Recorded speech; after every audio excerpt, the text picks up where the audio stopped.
안녕하세요. 아로씨입니다. 오늘은 안타까운 얘기를 해보겠습니다. 바로 성적서 조작 얘기입니다. 우리 사회에서 절대적으로 근절되어야 할 일입니다. 실제 사례를 가지고 이야기해 보겠습니다. 네이버에서 성적서 조작을 검색해 봤습니다. 아주 많은 사례들이 나오는데요. 품질이 까다로울 것이라고 생각되는 공기업, 대기업 가릴 것 없습니다. 그럼 작은 회사들은 어떨까요? 성적서 조작은 실제로 일어나고 있는 일입니다. 이제 철근 커플러로 넘어가 보겠습니다. 철근 커플러의 성적서는 어떻게 쓰일까요? 어느 정도 규모가 있는 현장은 공사 전에 커플러 샘플을 공인 시험 기관에 의뢰하여 인장 시험을 합니다. 이 시험에 통과해야 현장에서 시공을 합니다. 시험 성적서가 정직해야 하는 이유입니다. 그런데 돈에 눈이 멀어 직업 윤리를 저버리는 사람들이 있는 것 같습니다. 공사 담당자분들은 비용이 줄면서도 안전한 시공을 하기 위해 노력을 합니다. 그런데 나는 선의였지만 본의 아니게 큰 화를 자초할 수 있습니다. 그래서 악성 업체와 거래를 하면 안 됩니다. 아로씨는 어떻냐고요? 아로씨는 장담할 수 있습니다. 네, 우리는 하늘의 맹세코 그런 속임수를 쓰지 않습니다. 2019년에 원터치 커플러가 돈이 된다고 해서 업체들이 난립한 적이 있습니다.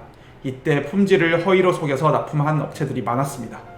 이 업체들은 국토교통부의 조사를 받게 되고 결국 품질이 불안한 상당수의 회사가 시장에서 퇴출됩니다. 원터치 커플러 회사들이 품질을 속인 내용을 살펴보면 크게 두 가지입니다.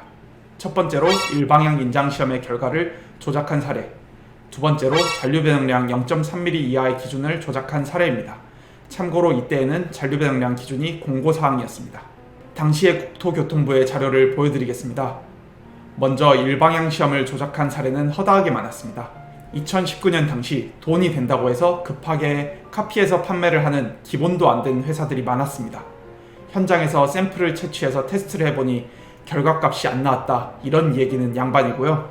현장에서 감리가 체결된 철근을 잡고 손으로 뽑았는데 뽑힌 경우도 있었습니다. 두 번째로는 잔류 배능량 시험을 조작한 사례입니다.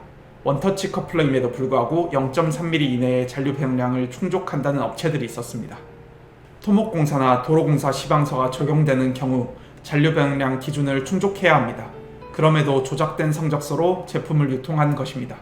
사실 꼭 조작이 아니라 담당자의 무지로 납품된 경우도 많았을 것 같습니다.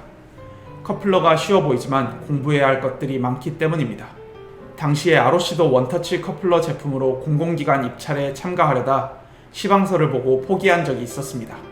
공공기관은 도로공사와 같은 기관의 기준을 준용해서 쓰는 경우가 많아서 0.3mm 기준이 있는 경우가 많았습니다.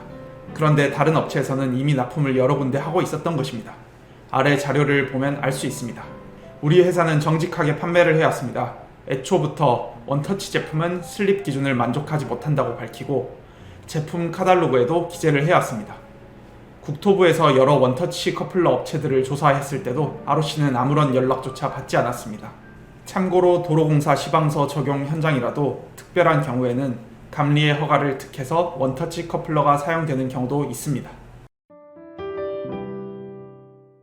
그렇다면 성적서 위조는 어떻게 이루어질까요? 우리가 지켜본 다른 업체의 꼼수 성적서 방법은 다음과 같습니다. 첫 번째, 3서 단순 위조하기. 가장 대표적인 사례입니다. 첫째로 블로그와 홈페이지에 수치를 조작한 허위 성적서를 올려놓고 영업을 한 업체들이 있었습니다.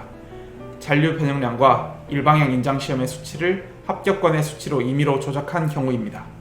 두 번째로 성적서 자체는 위조를 하지 않았지만 시험 기준을 임의로 낮은 수치로 설명하면서 600강종의 테스트에 통과했다고 영업을 하는 업체들도 있었습니다. 아직도 시중에는 일방향 인장 시험의 실제 테스트에서 500강종용 성적까지만 나오는 제품이 있습니다. 즉 600강종용에는 미달되는 제품인데 600강종용 현장에 납품되는 경우가 발생한 것입니다. 이런 업체들은 나중에 문제가 되면 게시물을 슬그머니 다 내립니다. 그러나 이미 판매는 많이 한 상태입니다. 두 번째, 하나의 긴 철근을 커플러 내부로 관통시켜 이음된 것처럼 꾸며서 테스트를 의뢰하기. 가장 양심이 없었던 사례입니다. 철근 2개를 이음한 것이 아니라 그냥 속여서 하나의 철근으로 테스트한 것입니다.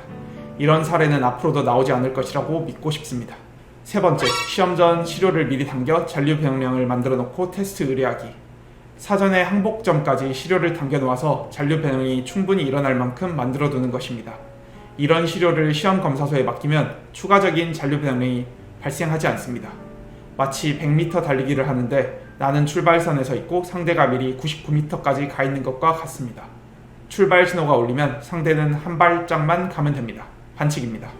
특히 공작 기계로 만드는 기계 가공품들은 시험용과 납품용을 따로 준비하는 꼼수를 쓸 수 있습니다.